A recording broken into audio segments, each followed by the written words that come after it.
Hello everyone, welcome back to my channel Sunita Chandra. তো ঘড়ির কাঁটা এখন 8টা ছুঁই ছুঁই। তো তোমরা সবাই কেমন আছো? আমি তো বিন্দাস আছি। তো এবারে এই আমাদের চা পাউরুটি সব খাওয়া হলো ঋষির আর আমার। আর ঋষির বাবা তো অনেক আগে সকালেই উঠে যায়, তো ও তাড়াতাড়ি হয়ে যায়। তো আমাদের এই জাস্ট খাওয়া হলো, এরপর তরকারিগুলো সব কাটাকুটি করে রাখবো, একটু পর থেকে রান্না শুরু করবো। ঋষি, কোথায় যাচ্ছ? কি করছো? সকাল থেকে বালি নিয়ে খেলা? বালি আর জল ছাড়া কি কিছু খেলতে জানিস না তুই?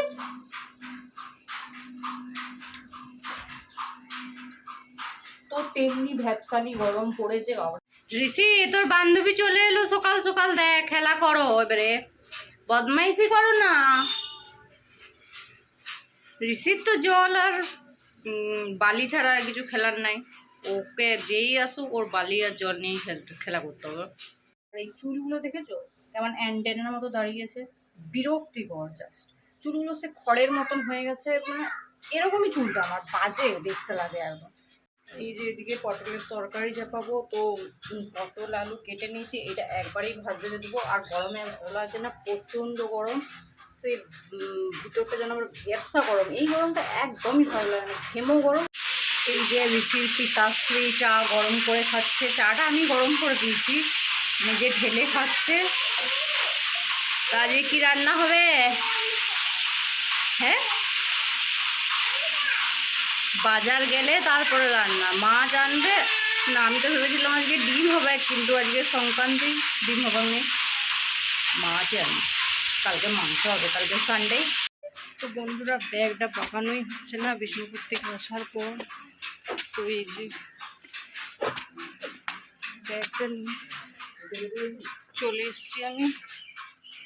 এই যে এটা আমাদের উপরের রুম, কিন্তু উপরে আমার বেশি আশাই হয় না, নিচেই তো সবসময় কাজ থাকে, সেজন্য নিচেই বেশি থাকা হয়। এই যে এগুলো সোনার জিনিসগুলো পরেছিলাম, এগুলো ভালো করে বাগিয়ে আলমারিতে রাখি, পরেও যাচ্ছি। তো দুটো ব্যাগের জিনিস আছে, দেখেছো? দুবার তো বিষ্ণুপুর গেছিলাম, এই একটা ব্যাগ আছে, আবার এই একটা ব্যাগ আছে। জানি না কখন কি বাগাতে পারবো। তো এখনও আমার আজকে রান্না হয়নি, আবার নিচে যে রান্না একটু বাকি আছে, মাঝখানে এবার এগুলো বাগিয়ে নিই, তারপরে আমি এগুলো ব্যাগ থেকে বের করে গুছিয়ে রাখছি। তো ঋষি ভাবছে আমি যেন কোথাও যাচ্ছি, তার জন্য আমাকে জিজ্ঞাসা করছে, ঋষি এদিকে এসো। কি বলছো বলে দাও।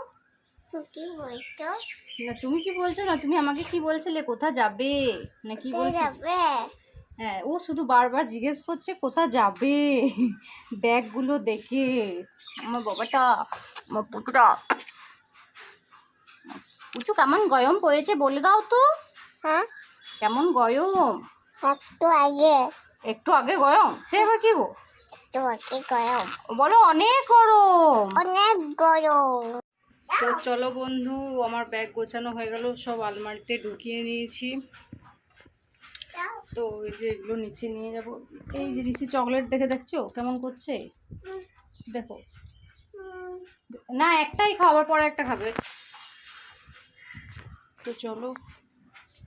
আর বন্ধুরা, রোদ দেখেছো? বিশ্ব ব্রহ্মাণ্ড রোদ চলে এসছে এখানে। তো সোনামুখীবাসীর জন্য একটু সবাই মিলে প্রার্থনা করো যাতে একটু বৃষ্টি হয়। এই বৃষ্টিটা কিন্তু খুব দরকার, মানে কোনো বৃষ্টি নেই, কিচ্ছু নেই, মানে খরা রোদ যাকে বলে একদম। আর ঘাম পেঁচানি গরম, ছি, এত গরম থাকা যাচ্ছে না।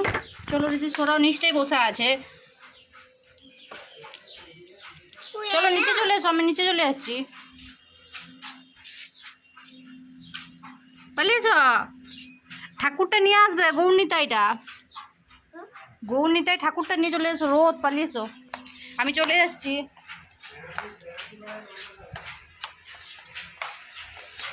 কতদিন ধরে ঘরগুলো মোছা হচ্ছে না, তো আজকে মুছতে হবে টাইম করে। আজকে আর কাচাকুচি নেই, যেখানে কাচি কলটা ভেঙে গেছে, তো সেজন্য আজকে আর কাচাকুচি করবো না, বিকেলেই ঘরটা মুছবো। এখন যা গরম আর পারবো না, ভিতরের যা জিনিসগুলো আছে সব মনে হচ্ছে বাইরে বেরিয়ে যাচ্ছে, এত গরম, মানে এত গরম মানে বলে বোঝাতে পারবো না। কিন্তু সব মানুষই তো বলছে কত গরম, বাপরে বিরাট গরম, কিন্তু কিছু করার নেই। দেখো বন্ধুরা, ঋষিকে এত সুন্দর খেলা করছে বসে বসে।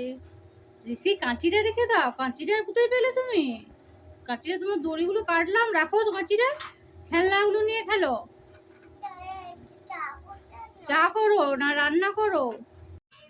তো আজকে রান্না করতে অনেক দেরি হয়ে গেছে, এই চান করলাম। তো এমনিতেও আমি একটা সময়ই চান করি। তো আজকে কি রান্না করলাম দেখো, মাছের ঝোল আর পটলের তরকারি আর বেগুন ভাজা আর দই তো আছেই, ব্যাস এই দিয়েই খাওয়া হয়ে যাবে। গরম যা পড়েছে বেশি রান্না করবো না। এখন দুপুর 2টো বাজছে, আমরা দুপুরের খাবার খেতে বসে গেছি। তোমাদের কি কি মেনু হয়েছে তো বললামই, তো আর কতবার বলবো। তো এই যে আমার বড় খেতে বসছে, তো চলো খেয়ে নিই।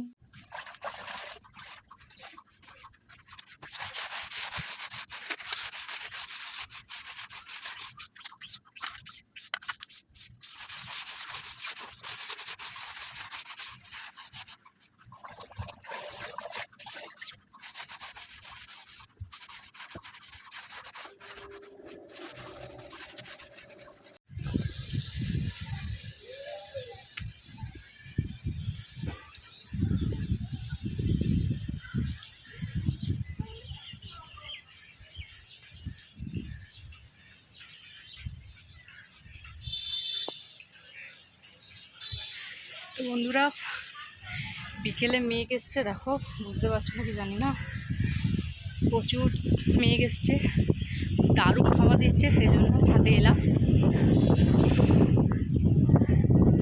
এই যে হাতে ছোলা আরে সব দিয়ে বেশ মিক্সচার করে এনেছি, বসে বসে খাবো আর হাওয়া খাবো, এই লোভেই এলাম হাওয়া খাবার আশায়। কারণ সারাদিন তো একবারে শরীর থেকে বরফ ঝরছে।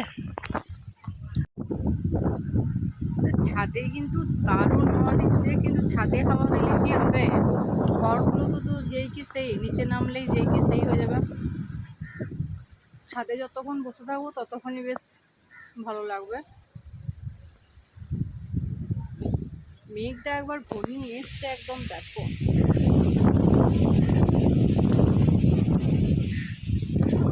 আমি তো এখানে বসে বসে হাওয়া খাচ্ছি, দারুণ হাওয়া দিচ্ছে, দারুণ যাকে বলে।